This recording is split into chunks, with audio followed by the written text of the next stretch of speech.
Hey everybody, Asher here with a post commentary for the Final Fantasy 1 Randomizer Spring Tournament Week 2 Swiss Flags. This was my match between myself and ichbinmiah.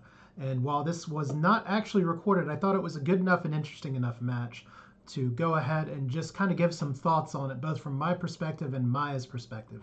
I do have his permission to use this, but we will be using my audio on this. So this, for those of you who are unaware, the Swiss flags for the Final Fantasy 1 Randomizer tournament highlight, or the idea is sailing the high seas, where the hope is that people will be going around on a ship and going all over the world.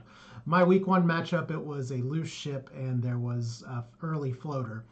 But we'll see if that goes a little bit differently this time. There is a forced class and a banned class, as you can see from the icon up above. The forced class, the captain is the black mage. The banned class is the black belt. So you can see that me and Maya were thinking fairly similarly in terms of party composition. So we took what's called a fighter and rainbow mages, one black, one white, one red mage. So I'm going to go ahead and hit some buttons here, see if I can get these runs started. I may have to start and stop just to make sure I get everything synced up here. So let's go ahead. Let's just make sure we got the times. We're going into Canaria first. And that's going to end up being, I'm just going to make a few pauses here just to make sure we're synced up on time. That's close enough. So we have Harm 2 Wall, nothing really super special in the black magic or white magic. Black magic, on the other hand, Brack is very good for the early game. Fire 2 is very good for the early game. And Warp is especially welcome. What that'll allow both of the runners here to do is to get through Garland fairly easily and even be able to clear the pirates. But there's one problem if you're unfamiliar with this flag set or the Swiss flags. It's that towns are shuffled. What that's going to turn into is that Provoca may not necessarily be in the Provoca location, meaning that this early spell list is good, but we may not be able to get level 2 spells, level 3 spells, any of that nature for a while. Now, you can see Maya right away trying to test the encounter table, possibly trying to find an encounter. He gets some imps early. So those early levels can really make the Garland fight a bit smoother. And you are going to see some possible jerkiness back and forth from everything going on here on screen. I'm going to see if I can adjust the stream volume just a little bit so it gets a little bit better here.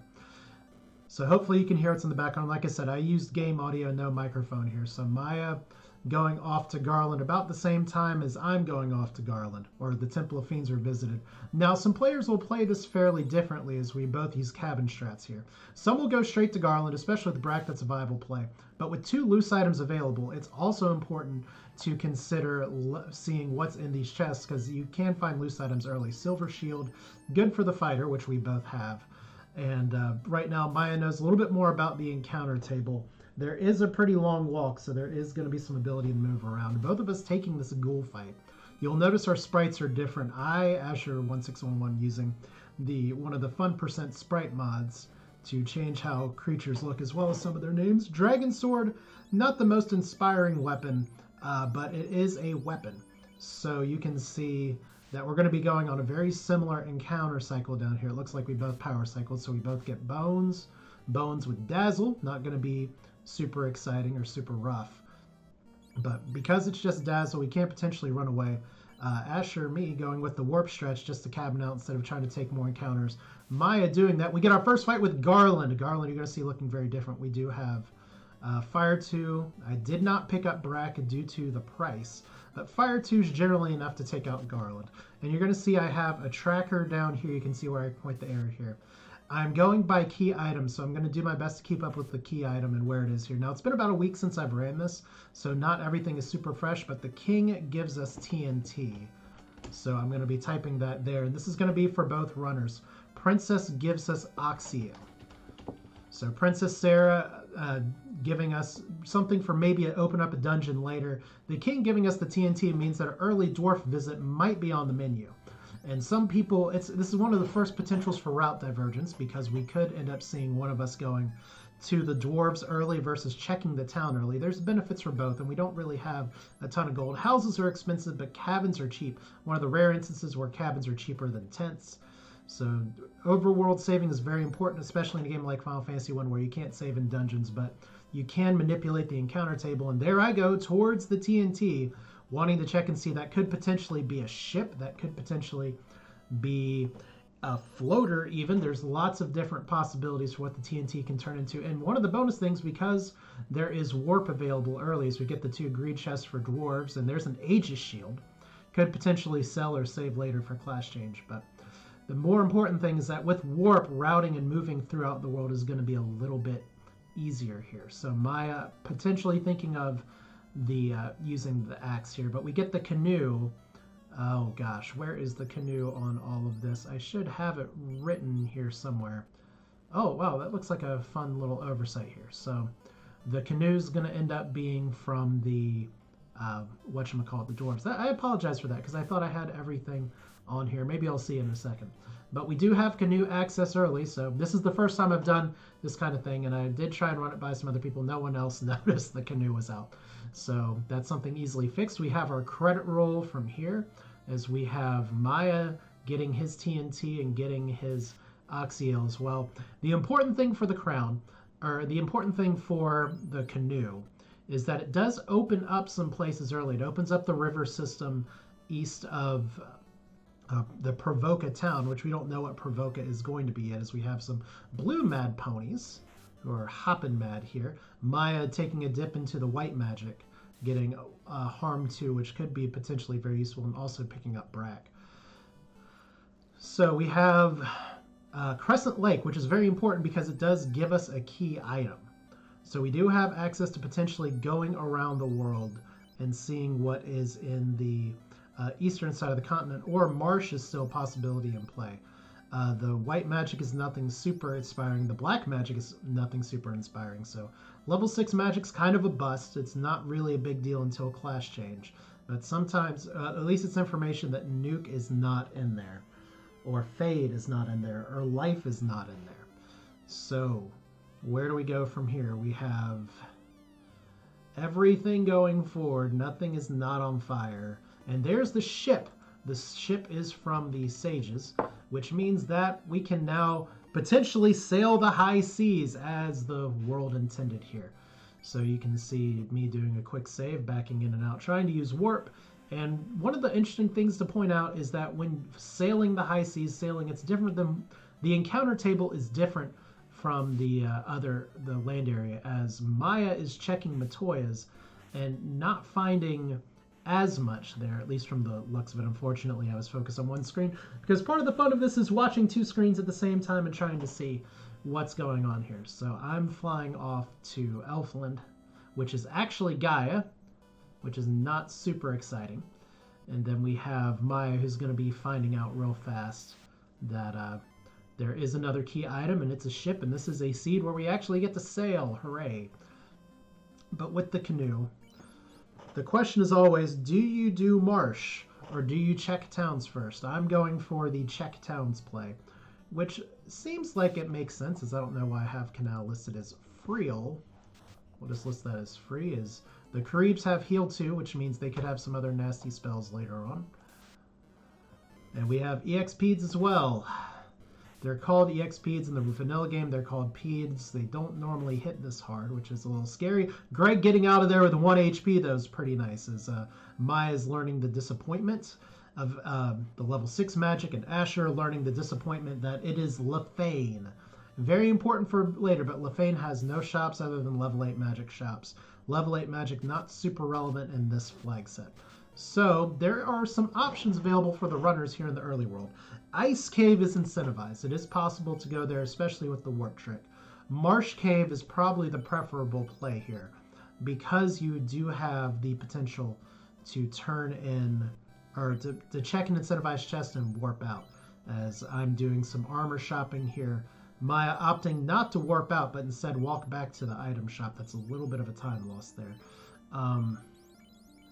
But at least from where it's going right now, with Gaia being here early, the runners are both really going to be able to leverage and only rely on level 1 magic. So the level 1 magic is good enough between Harm 2 and Fire 2 to do a dive, but this would be a stupidly early dive.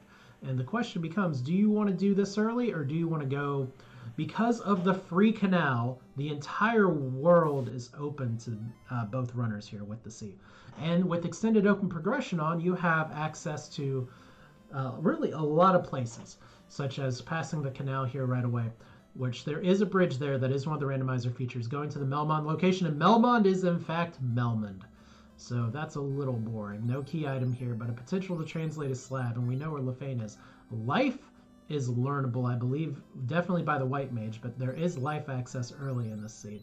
And Lit 2, probably better than Ice 2, but it just depends on what other magic ends up becoming available. So one of the flags that you'll see here is called Zozo Melmond. And so what I'm doing right now is trying to get a few levels because I don't really feel like diving all the way into the Marsh Cave. But I do feel like farming some gold, getting some levels. And I did not pick up Harm 2 on the White Mage, which is a bit of a mistake. But Fire 2 is enough to clear a lot of things here, and this is a good way to get some early experience and early gold. Meanwhile, Miah taking a very different direction here, which is all well and good as he's having some problems with wolves, and he's back to actually sailing. Resets all the way out.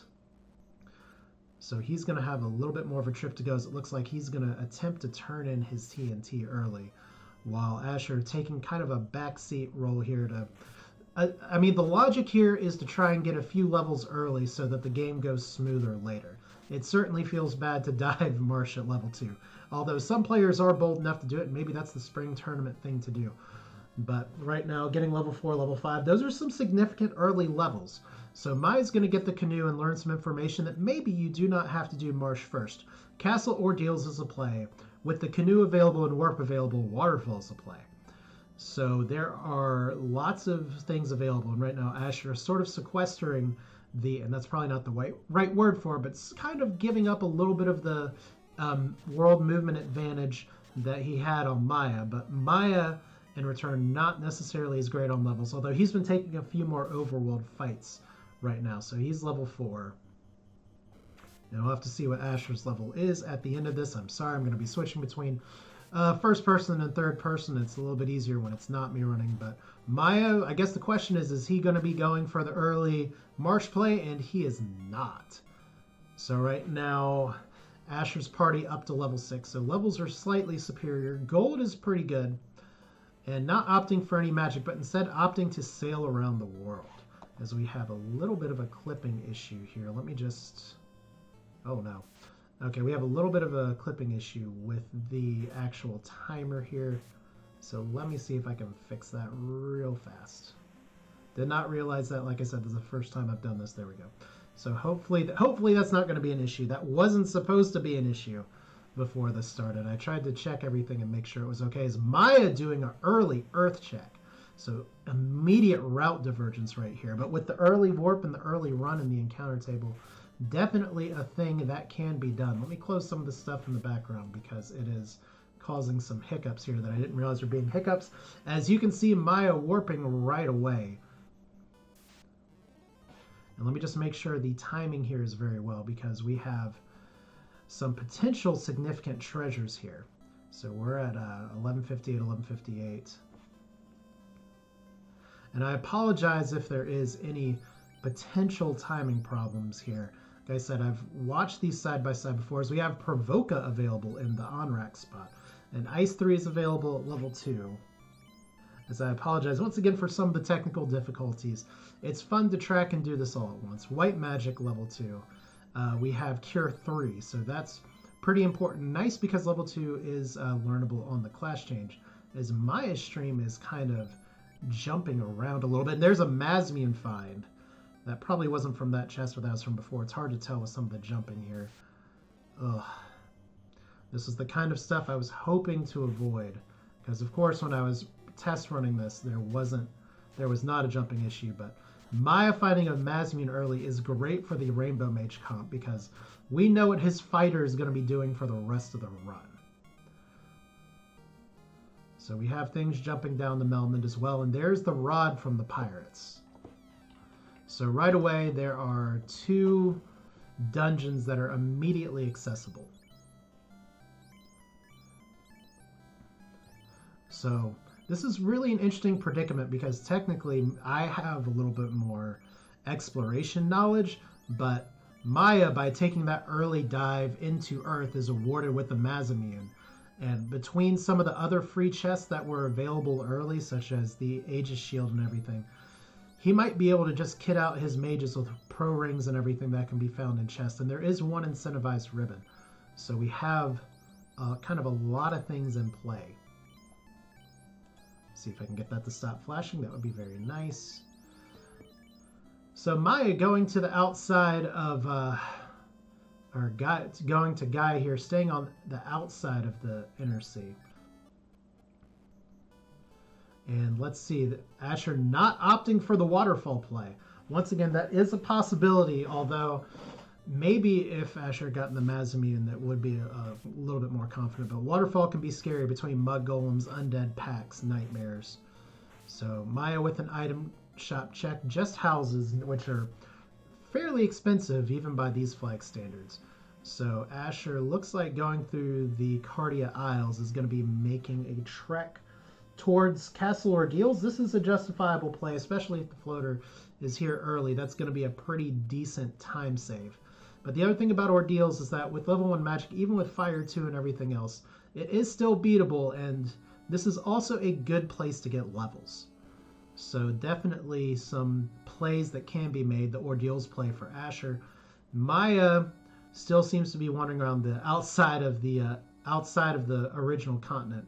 I think the most important takeaway here is that nobody wants to do Marsh today. And Marsh may or may not have the goods. We don't know. Fortunately, one of the things about the randomizer that's pretty important is that if you have warp, especially a lot of early warp charges, what ends up happening is that you can warp and go back one area in the Ordeals pillar maze. And these pillars are randomized. It's not all just top, or bottom, whatever the vanilla game is here. So there is some keeping track of where you've been to know where you're going. As you can see, me getting just a little bit lost here. It's a little bit difficult to keep track of. As we have Medusas. Medusas are interesting, but for the fact that every time you fire to them, it's a warp charge. But they do have multiple hits, so they can be particularly dangerous. And they do have a skill list, so that is itself a problem. Looks like some of the stream hiccups from before are better now, so hopefully the rest of this will be going all right. And it looks like we're pretty similar on the time frame here. For when the orbs are lit, that's kind of just going to be a guesstimation based on what I have in front of me based on the timer here. It may not be official SRL splits or everything like that. But Asher finally through the pillar maze, and it looks like Maya is going to be going around and discovering that Onrak is Provoca. So he will be happy to see this, and I wonder if the Mazamune is going to give him the cojones to go after the waterfall. So level 4, so his levels are pretty low compared to mine. But still, level 4 with warp, if you can get a good run, and it looks like there's a good run already in the encounter table, this is doable. So just so we get a reset here, Wizard Mummies have Ice 2. That is dangerous, and oh, that is actually really foreboding, because that Ice 2 can completely obliterate Maya's team if he elects to go for the waterfall. So we'll have to see where that goes. But still, here's Nightmares as well. So Nightmares are also unrunnable, but fortunately, Provoca was kind enough to give Ice 3. And Nightmares are weak to Ice, but these Nightmares have a lot of health. That was nearly a 300 hit. And one of the Ice 3 casters got stunned. So these are stun touch Nightmares, these stuff of Nightmares, as it were. So somewhere north of 300 health, hard to say at this point. They are good experience, but definitely don't want to farm instead of getting through ordeals. So there's a cabin.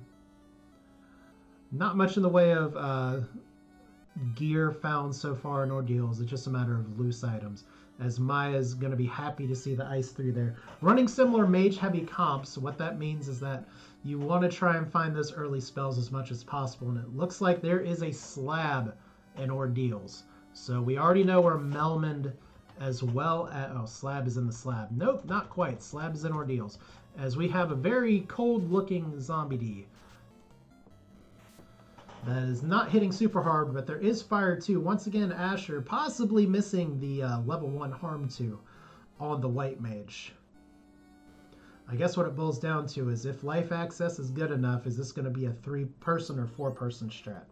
Or possibly 2-man strat. There is benefits to both.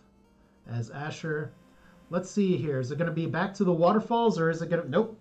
going north. So Melmond is Melmond, and Crescent Lake is Lefane. So this could all go to the floater, or this could be a big run around town. If Miah looks, oh, Miah's going for the waterfall play. So if this is the floater and he can get through, this is where route divergence really rears its head in Final Fantasy 1 Randomizer. Because if the floater is on this slab chain, Asher's going to have an advantage. If Miah can get through the waterfall and the floater's there, then Miah is going to have a significant advantage, because if the slab doesn't amount to anything, or if it involves a lot of sailing the high seas, well, the floater makes short work of that, and that's time that Miah is going to get back. But of course, we have unrunnable nightmares, which are a problem. But he does have 2 Ice 3 casters and a Mazimune, so he is in much better shape on this. So we know the nightmares are beefy, but we don't know how beefy. So we'll have to watch what the slab turns into. But of course, it is a 2-step process, as both players seem to... Oh, there's the Ice 2 from the Wiz Mummies, and 3 of party members are just out, and Maya's going to be trying it again. As we're going for the slab translation, nothing much doing there, other than the armor shop, which has some not great armor selections. Chain armor, which the red mage can wear. Miah not going in on the power cycle from the looks of it, so we got some nightmares, we got a slab that's potentially translated. We'll see what the slab ends up turning into. So can Miah make it through the waterfall? Second nightmare encounter. The problem with the unrunnable nightmares is that this is burning resources, as we have the white mage down. Not sure if he picked up life, but it doesn't matter, because that would have been the only person that could have cast it. His life is level 5, and he did not have the levels to have any spell charges. So you can see Miah trying to conserve resources here. This is a dangerous, risky, but bold dive early in the waterfall. Is the Mazimune not going to be doing anything with the stunned fighters? The fighter gets thwacked. So even the black mage trying to get in on the cutting action here, as that is another hit on the stunned fighter. That is going to be a problem for sure, as Miah trying to hold on to his spell charges. Finally the fighter, Boop, getting out there, but Foom getting booped himself. Oh man, 1 health left on the cape riding red mages. There is 2 party members left. If this is as good a time as any for a 2-man strat, that is for sure. He has the heal potions. He resets out and goes again. It looks like the nightmares are a fairly common encounter, and they are unrunnable, so that is going to be a challenge for all of this. He doesn't have any spells on his fighter. So the waterfall proving to be dangerous. So this will be attempt number 3, as Asher makes his way back to the Lefane that is in Crescent Lake. Curious to see if Asher checks the level 8 spells. Spoiler alert, typically I don't. But we have a stoned black mage. Get up, what are you doing, man? Get back to work. So we have the Lefanians, who are properly translated now from an old rock, and they have the crown. Oh boy. So, do you like quest chains? We got a quest chain. Now the benefit for this, for both players, is that they start with 2 key items, which is the bridge and the canal. There is an experience boost when you get 12 key items. That includes the 2 that are included here. So this quest chain is going to get Asher at least on the... Oh my god, more Ice 2 from the mummies. That's a reset out, and Miah is backing out of Waterfall. 3 attempts and quit. That is probably the right rule, but if Asher gets the floater from this turn-in, that is going to be a big deal. Of course, Gaia not where the bottle is, but resting on the outer continent is at least a place to go. As what is Asher doing here? Going to the item shop. Is there there's just heals. So it looks like just a restock mission before turning in the crown. Does Asher have Marsh on his mind? Good question. I feel like a crazy person referring to myself in the third person, but we'll roll with it. So we got Miah flinging himself back up, and it looks like, is he going to be making the Marsh play, or is he going to be making the Ordeals play? He's going towards Ordeals. So he is following step for step behind where I've already gone. And we'll see if this ends up being a time gap that holds on, or if something else ends up happening, as he's going to be making his way through Ordeals. His levels are a little lower, And there are the same Ice 2 mummy, Wiz mummy. Says, oh god, it's a crystal from the crown. We're getting the reverse chain here. So we have, because typically in vanilla it's crystal or crown to herb to crystal to something like that. I should really remember what all these vanilla chains are. But regardless, it is going to be a matter of Asher parking his boat on the outer continent, at least with all the runs that are on the encounter table. Probably safer just to walk it up than take it by boat. But man, if this turns into the floater, that's going to be a pretty significant jump forward. Do you just abandon the boat and go down the lake? Asher with 22 cabins, pretty good. Getting slowed from the Medusas is Miah, but those we haven't seen what's next on their skill list. So Miah with his low levels, he may still be able to run out, and it looks like he's trying to run out. He does. It's good to take some potential fights here, but the mummies are not enough. So some gold flame armor. That's actually a really good find that Miah got early that I missed. I apologize for that. As we have red gargoyles as well. Red gargoyles look like they're just punchy today. As he has prey up on... Oh my god, it's a bottle. Okay, so the bottle comes from Matoya. We just have the quest chain. We're just getting all the chain items out of the way. Now, if this is a floater, it's going to be all worth it. If it's a ribbon, that's going to feel a little bad. If it's a progression, then it's progression. But still, this is the kind of chain you want to be doing with the floater. Good news for Asher, at least, is that Elfland is Gaia, and Gaia is right next to where he parked his ship. So we'll have to see where this goes as Miah makes his way through the maze. As I was saying before, Ordeals is a good place to grab levels as he's walking all the way to the end of the maze here. And that's not good because it just takes him back to the beginning. So we have some confusion here early as he's trying to get through the teleporters here. And Zombles are about the only fight you want to take. As he resets out of the Zombles, maybe he feels like he can get through the encounter table a little bit better there. Zombles, very good experience, but very dangerous. I mean, it all boils down to if they get a skill list, they might use their skills, but they still hit hard. So Asher continuing the power cycle encounter manipulation as we shall see what the bottle gives. If this is a floater, then that is going to be a big lead because Miah is going to have to follow through this whole chain. But right now it looks like Miah mapped out the Ordeals maze and is going to be getting through it super fast. He just wanted to, I guess, be on a better spot at the encounter table. And the bottle, oh, the pain. The fairy gives the adamant. Oh, I don't even know if I can recap this right now, but I just feel like I need a cork board, some string, and some pens to tell you where we're going all around the intercontinent, and at least it's not a nightmare to route. But we've gone from the slab to the Lefanians, to Astos, to Matoya, back down to turn in the bottle, and now we're at the dwarves, who we've already visited one time, and the dwarves have for us a ribbon! It's a ribbon! Oh, crap. So the floater is out there somewhere else. I don't know the name of this dwarf here, but we'll call him dwarves as well, since we don't have the bottle turn-in. I'll try and do something here. I need to learn the name dwarf. There we go. Ada. So Miah encountering some sorcerers again. Asher having to figure out what he wants to do. He's going for Marsh. Was Marsh the floater this whole time? That would feel terrible. Because now the thinking would be, well, I didn't do Marsh. What if my opponent did Marsh early? But of course, we don't know. For all we know, we have Rod. There's a possibility of a loose floater in the Earth Cave as well. And that could be a significant place to try and go. Of course, Miah already clearing the first floor of Earth as there are the mummies again. The Revenge of the Mummies. He gets the Fire 2 off. Fortunately, there's only one Wiz Mummy, but he's still got to make it through this fight. The Wiz Mummy kind of paper those. Did he just use Ice 3? I'm not sure, but still.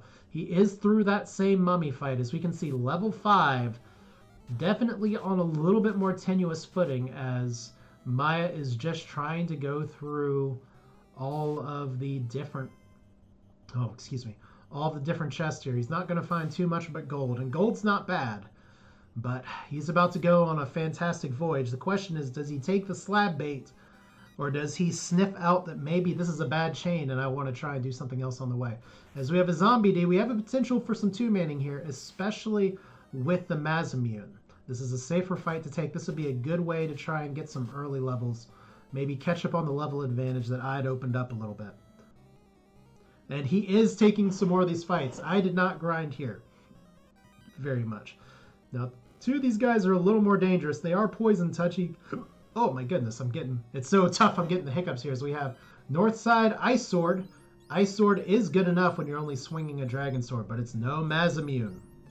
So whenever Asher decides to do Earth Cave, he will be kicking himself for missing the Mazimune early, using the house to update the charges here as it looks like Miah, he's healing back up. Is he going to commit to this two-man grind a little bit more?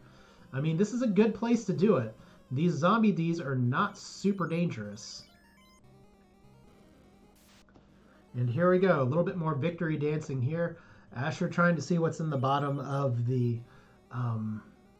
actually move the white mage from the top to the bottom. So it looks like both players are at least looking to kill the white mage at some point. But for some reason, Asher holding on to it right now. Maybe he wants the extra run chance. Maybe he just figures the life magic is a little too important. But there is, I believe, red wizard learnable life at level 5, if not red mage learnable. As there are, looks like these levels are going to be really good on the zombie Ds. As Miah trying to conserve his resources, just going for the swings here. And he's got level 11, so he's in really good shape. This is a smart grind by Miah, playing the long game. This goes back to the thing again where you're not putting your game state forward, but the goal here is to try and get some levels now so that clearing content later is easier.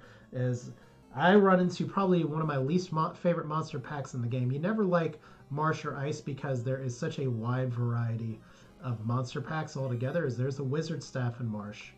And you'll notice both players here being knowledgeable of this game. You'll see them hug the bottom of the wall as much as possible to avoid advancing the step count. As we have the wizard chest, these are not shuffle trap tiles. It is zombie Ds. It will be wizards. And they're unrunnable wizards, and they're feeling a little blue today. And there is lit 2 with no charges of it yet, so Ice 3 hopefully can do the thing. Meanwhile, level 13 for Miah here. And is he going to keep going? It looks like he's done. He's done. Okay. So the question is how long he sticks with the two-man. The interesting thing about the two-man strats is that it's a very different way to play. You want to try and leverage. There's the loot from Marsh. So the good news for Asher, at least, is that Floater was not sitting there in Marsh unless it's one of these loose chests. So following that whole ordeal's slab chain didn't cost like finding the floater. The bad news is that the floater might be loose, or it could be an ice, which is still incentivized, or it could be in a waterfall, which we never did get to see because Miah hit it 3 times and ran. So we're about 30 minutes in. No orbs are lit. Right now we do have the ship, we do have the canoe, which is not listed on my tracker. I apologize for that. But what we do have is a really interesting sort of early world slog where we're getting some sailing, we're getting some good movement around the world, we're getting some very savvy encounter manipulation from both players to avoid as many overworld encounters as possible, as there are wolves or roo-roo-roos, which they are listed on. Once again, that's a fun percent flag. You'll notice that's why the sprites are different, some of the names are different.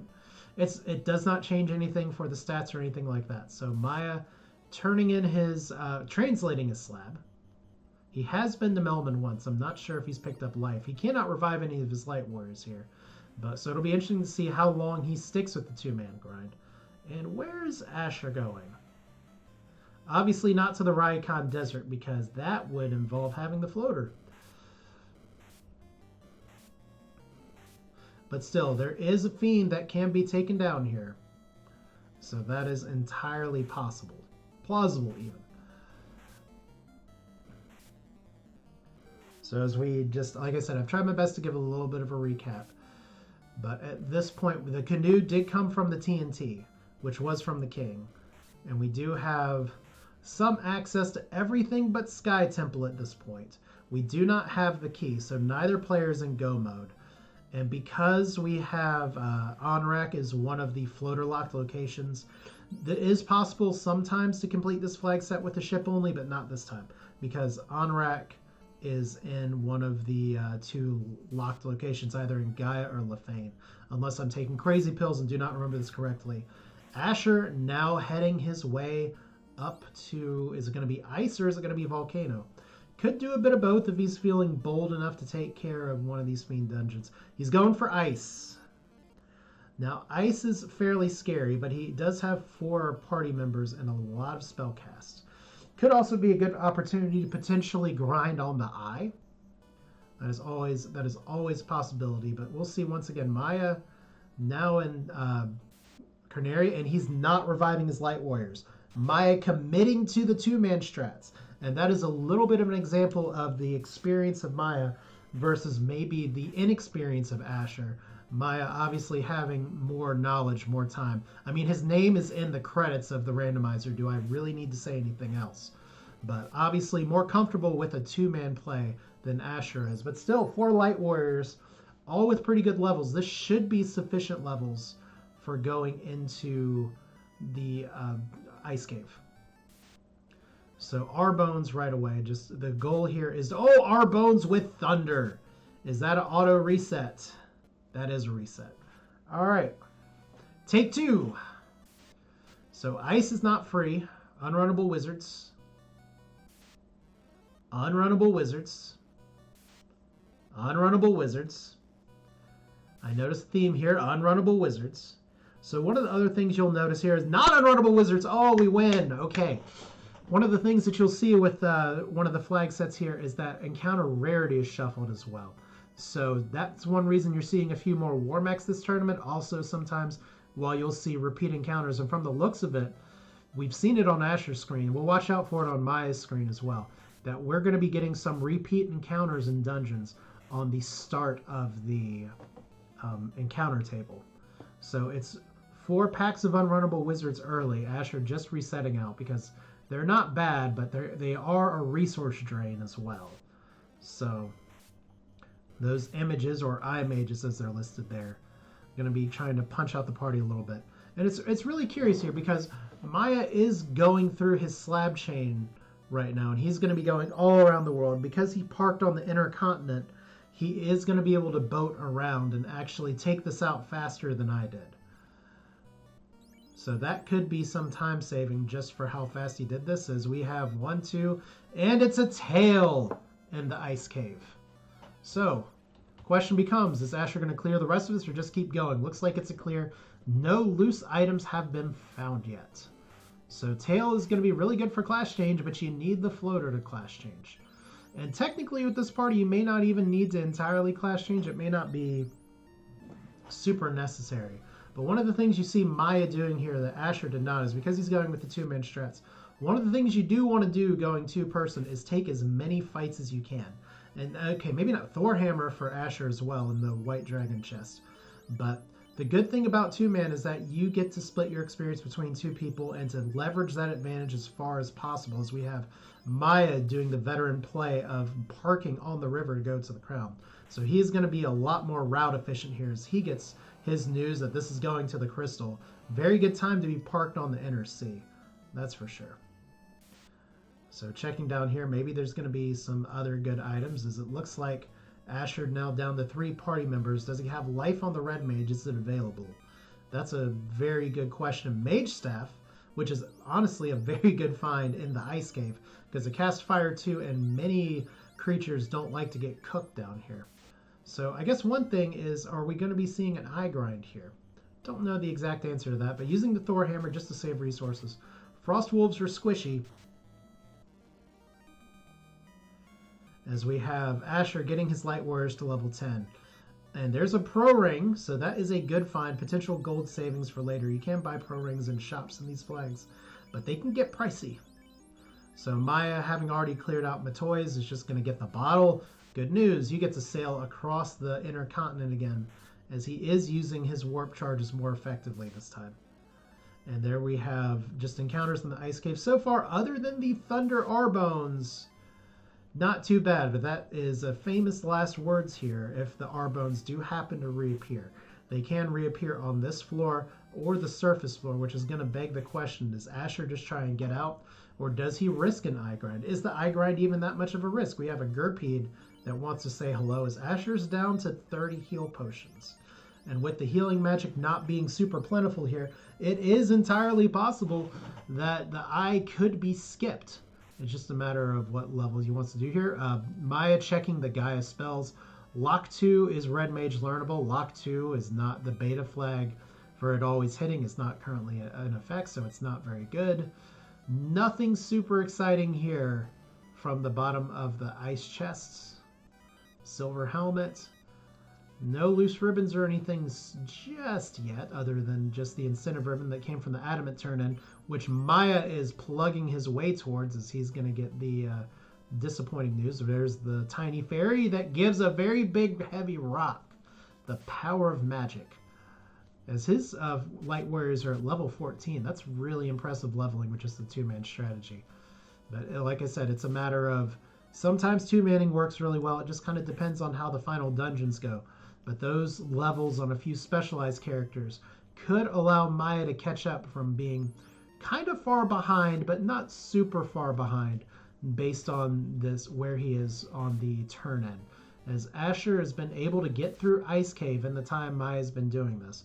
But Miah has levels as Miah gets the most disappointing ribbon in the world. I mean, it's one ribbon, which is pretty good, but Miah still has the gear advantage. He has Mazimmune, which is always going to trump Ice Sword. As Asher going for the Guru Volcano. Is this a chest check or is this to knock down a fiend? Garland would know something about knocking people down. So this could be a loose item check. Asher has not even set foot in the waterfall yet, but has seen Ice 2 on the Wiz Mummies. Wonder if that's on his mind just a little bit. So Miah sailing around, and this is the really interesting question of what does he do next? It looks like he is going to be making a similar play to what Asher did. Is he going to be going for Volcano or Ice? Those are the logical steps. Are they the correct steps? It remains to be seen. Your hope here is there's a black shirt for Asher in the armory and oodles of gold. But I mean, and Khareebs with heal 2 can be a little bit annoying, if only because that counts for time. Every time you get the encounter, it's just a matter of if Khareebs are a common encounter or not. But the one catch right now is that so far, you wonder if, are you taking the same routing that another player is taking? And so far, Asher's checked Marsh Cave. Miah has not. Asher's checked Ice Cave. Ice Cave is where Miah is going right now. So far, nobody's found the loot. The loot was in Marsh. Nobody's found the floater. Don't know why I'm putting those two words together. But at this point, Miah is just following in Asher's footsteps. So if he's going to catch up, it's going to be on doing everything faster. And that is definitely a possibility with the two-party play. Bold strategy, Cotton, for going into Ice Cave early. Miah walking along the bottom wall is a course of habit. It's only interior rooms where you avoid that, as he gets a run immediately from the R-Bones. So he's not going to see that. He is on the same encounter table. And I guess it's a question of, he does have Lit 2 charges. So these better levels already paying off. And he's not going to be facing too many more unrunnable whiz packs. As Asher gets the Excalibur, that's going to make that tail all the more valuable. Question being, where's the floater? So we still have Key, Herb, Ruby, which we don't have a floater, so it's possible that the floaters at start are Ruby locked. Cube and Chime, so no access to all those chests in the Sky Castle, which is available by boat from Extended Open Progression. There is a dock south of the desert. However, for all of you wanting to possibly have a sea-locked floater, right now we know that Onrak is currently in Lefane or Gaia, so that is key-locked, that is floater-locked as well, which narrows down the places these players have left to search. We've seen all the Marsh chests. We have not seen the Volcano chest. We have not seen the Waterfall chest because Miah was not able to get through. And we have not seen anything but the first floor of Earth, which has Mazimmune, as there is a Whitefire with some purple hair. And not a floater there, so Asher looks like he's going to reset out. Is this going to be just a first floor check of the Volcano? No, he's going for the full clear. He's going to go for a fiend kill. All right, so we'll have to see how this works out. If it works out. Famous last words, but there is a full clear of the top floor. So Asher obviously trawling, taking his net through the lava of the volcano, trying to see if he can end up getting something good, whether it's a cube or a chime to open up something else, whether it's the floater outright so flying can just happen. As we have some cats jumping around the background as well, so if you hear any plotting, that is why. So we have 3-man strats versus 2-man strats, which is very fascinating. As you watch the spring tournament, there is lots of different playstyle philosophies going on between the number of party members players run. So it seems like both players are in their comfort zone with the number of players here, especially level 16 with that black mage. Has gotta feel good. As we have a red Hydra, Asher not going for that experience. It looks like right now he's not looking for fights, he's just looking for chests. And I guess the other interesting question is Miah gonna risk knowing where he's been so far? Is he gonna risk just going for the top of ice and carrying on? I mean, if he hasn't found a floater at this point, the question you always have is, has my opponent found it? Am I behind? The safer play is to check all of ice. There's the tail from the ice cave. So Miah not finding it. He does have the warp charges to back out. He's thinking about it. He's backing out. He is backing out of ice. This is the right play. This is how he's going to be coming back on time versus Asher here. Because the bottom of the ice cave, it had a Thor hammer. It had a mage staff as Asher getting his first look at the albino-ish agamas here. Wonder if there's going to be a little bit of an agama grind here. Skip the eye tile. Agamas are pretty squishy. So, is this where Asher tries to take some levels? Well, we're not on the agama chest yet. We have no loose items yet. So, Miah wisely cutting out Ice Cave. I guess it's just a matter of you 2-man it. The levels are high, but does he feel like he has the resources to get through? Smart move because he didn't see the thunder on those R bones. So where does Miah go from here? As we have Asher almost finishing up the full clear volcano, and it's not going to feel too great if none of the 3 remaining chests have anything in them. 2 remaining chests as we have the potential for an agama grind. Asher is healing up as there's agama again. All right, so this would be the point where you could try and give some agama facts, but at this point, we have just some desiccated corpses here. So there's 1 agama fight, 2 agama fights. It's good experience. So is Asher going to be trying to jump and get some levels on these 2 characters while Miah is just taking the fights as he goes? He's still progressing. He's got to feel terrible. He's like, oh crap, I have not checked Marsh. If floaters in Marsh, I am way behind. But I mean, some people want to check Marsh early, some people don't want to check Marsh. So Miah getting his spell charges back, using the house. There is a good encounter on the first run. We know from watching that the Marsh does not have the floater. And the floater is really what both players are looking for right now. So at this point, Miah checking once again, following in the footsteps of Asher. But his higher levels are going to let him get through these places quicker. So we are getting a small agama grind. Maybe I'll turn it to a medium or large agama grind from Asher, as he's just conserving resources. Looks like he wants to get enough levels to take on Carrie, who we have not seen yet. So this could be scary, or this could be pretty good. We don't even know. So there's an opal hat for Miah from the top of Marsh. Probably not good enough to keep since he has the ribbon on his fighter. Is Asher warping? Oh my goodness, that is a full warp out. Asher does not feel good enough to try and take on the first fiend. So there is going to be no fiend clear. If Miah with the Masamune is able to go through the volcano, if he elects to full clear it, that's going to be another time gain for Miah, as Asher not thinking the ice sword in his spell selection is good enough. And you know that might be the right call, considering that he did not find Masamune. Considering that I do not believe Fast is on the table. Not entirely sure about Temper either. So Asher, does he remember where he parked his boat? Is it at the bottom of the Raycon Desert? Is Asher heading the wrong way? We don't know. There's so many encounters here so early. As we have a stone fighter. on Maya's side, but fortunately he has the soft potions available, so something had Stone Touch or Glare or some way, shape, or form. As we have Asher remembering where his boat is, that's good. And the interesting thing is that while you do want to take encounters as much as you can, Marsh does not really give very good experience for the levels that Maya is at. So that's why you see him running, is he's getting a lot of gargoyles early.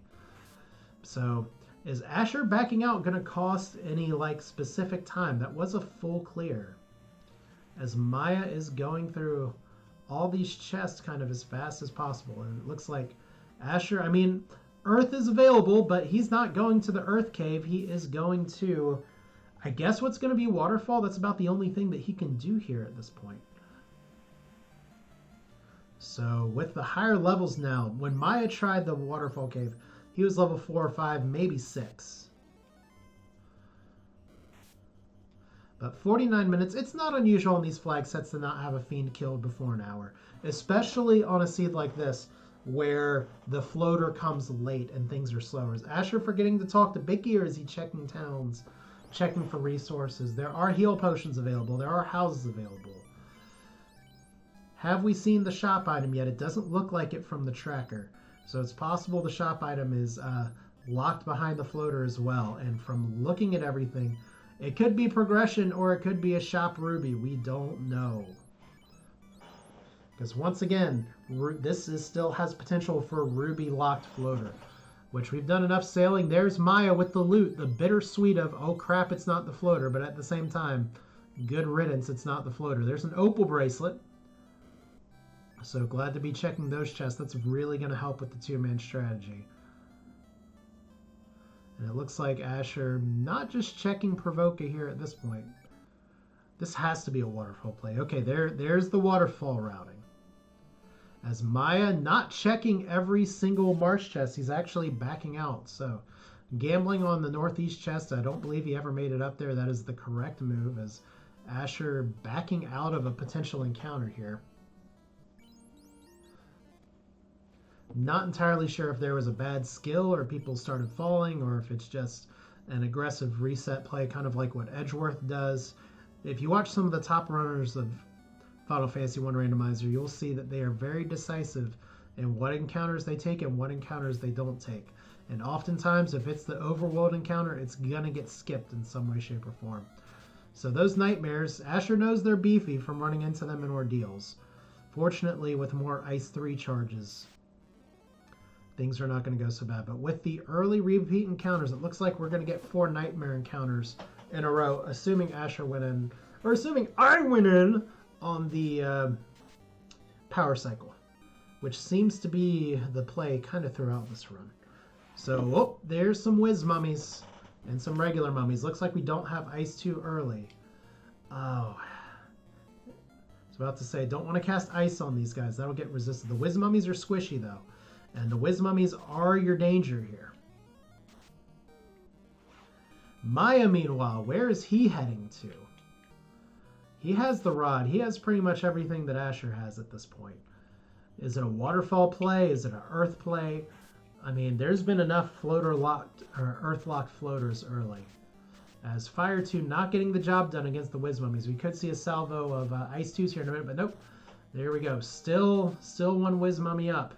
Light Axe from Ches, or Cheese. Technically, it's Cheesinator, who also was one of the good people running in the Chaos Rush tournament. We exchanged a lot of ideas back and forth.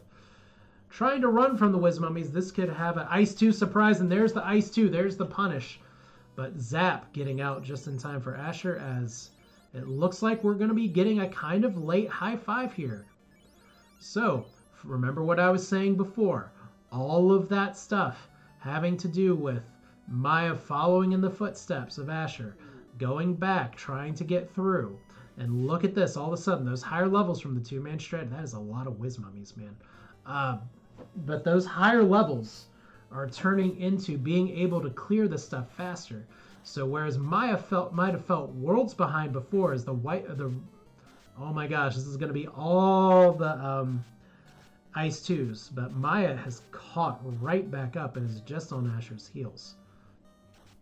Asher checking some more chests, having some lower levels here, but Looks like the Wiz Mummy stunning our good fighter on the top here is Miah, now making short work of the nightmares he struggled with before.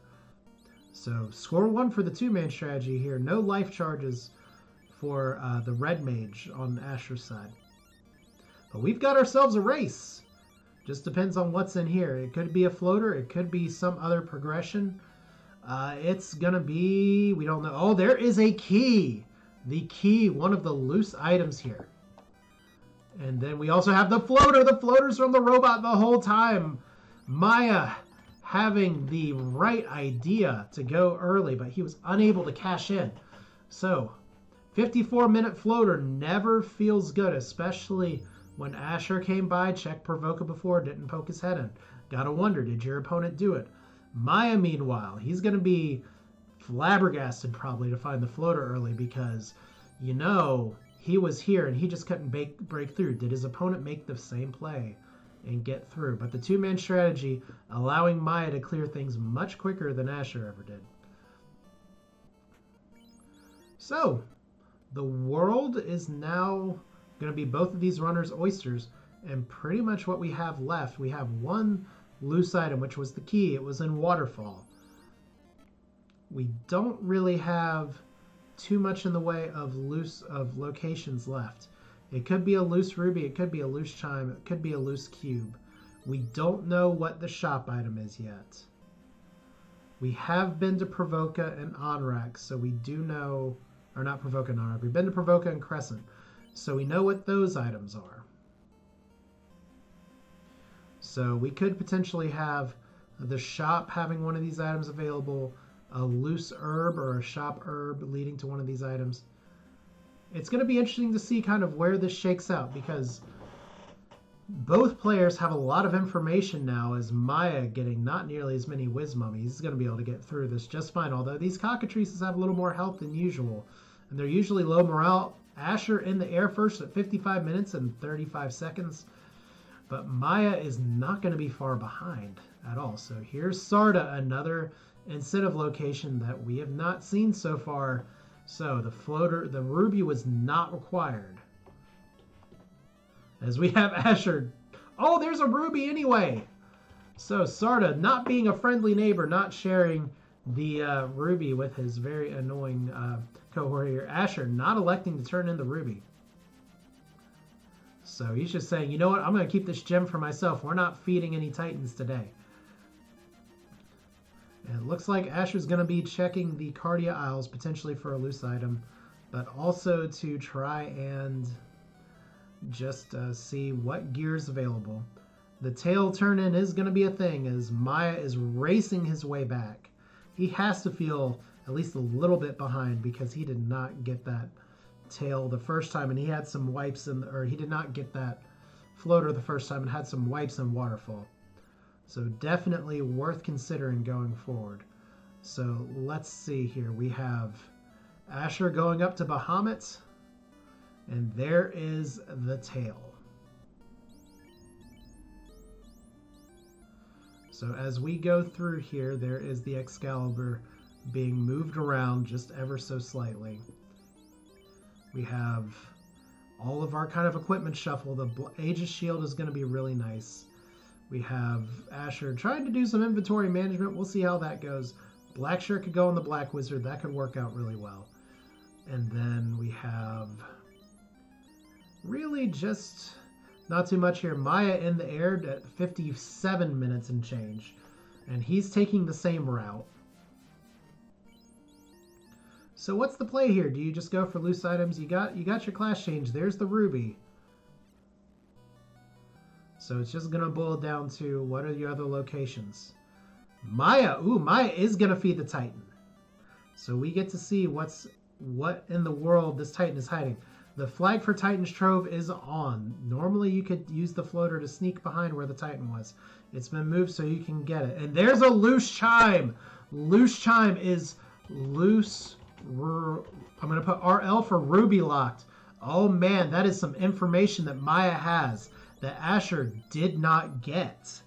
So right away, Miah knows if he can track everything else, that we have our 2 loose items And it's going to have to be a shop item for an herb that will lead to a cube. That is the only possible item combination remaining. You cannot have a loose herb that, well, technically you can have a herb that leads to a cabin, but that is like a 1% play. So what that means is that we have the potential, oh, there's the herb for 60,000. Asher found it. So if that herb does not lead to a cabin, then Miah is in no mode, and Asher is still going to be digging chests for loose chimes. So this race just got very, very interesting, even more so than maybe it already was. So it's all just going to boil down to who makes what play, who moves where, who goes in what direction. Asher is going to be making his way down to the other location. So yeah, this is just we've had a lot of route divergence early, and then we had Miah following in the footsteps of Asher, and now we have 2-man strats versus 3-man strats, as Asher taking on some green and purple zombies. I guess they're Grimp zombies. I gotta remember what the actual things are there, but Miah looks like he's sticking with the 2-man for the time being. Asher up to level 16, level 17. I'll say this much, zombies, this whole stretch here that are the Peninsula Power Encounters, one of the places where you would really like to get some of this experience. So Elfland, we know Elfland is here. We know Onrak is floater locked. So the players now have all of their dungeons available. No orbs have been lit yet this early. But we do have exit at level 3. Kind of a little late for that, but still allows for some pretty good world movement in some of these places. And we have Quad X and Quake available. So Quake being some Lich Insurance. Quad X, a very good instant death spell, but you want it a little bit earlier in the game potentially. So let's hear. Asher's at level 17. I really want to see what Miah's levels are right now. So he's getting a Rude Dragon and some Opal Armor. Alright, so just going through the towns. And he actually, it looks like Miah reset out of the Opal Armor. Fascinating. As he's going to be going around the world. He knows, because he found the ruby locked anything, that he knows the score here at this point. Asher is still possibly going to be digging through some chests. So we have some very, very fascinating just route differences at this point. And Miah, is he going to turn in the herb, or is he going to go up, down, all around? Oh, Fade level 4. It does not appear that we've seen Nuke yet, unless I've just missed it, unless it's level 4 as well. Of course, if Nuke is level 4, we're going to have some very happy spellcasters. But Nuke level 4 says, you know what, oh, there's Fast level 4. So we have Fast. Fast access is good. That makes that fighter better. Assuming Asher starts popping some chest open and ends up fighting the Mazamune, that would be really good on his front here. But right now, we have the Sea Shrine that's open. We have the Earth Cave that's open. The Guru Volcano is available as well. So we're at about an hour in. And just to make sure that we're not getting cabin trolled here, I am going to at least keep this video going. We're going to split this into 2 parts.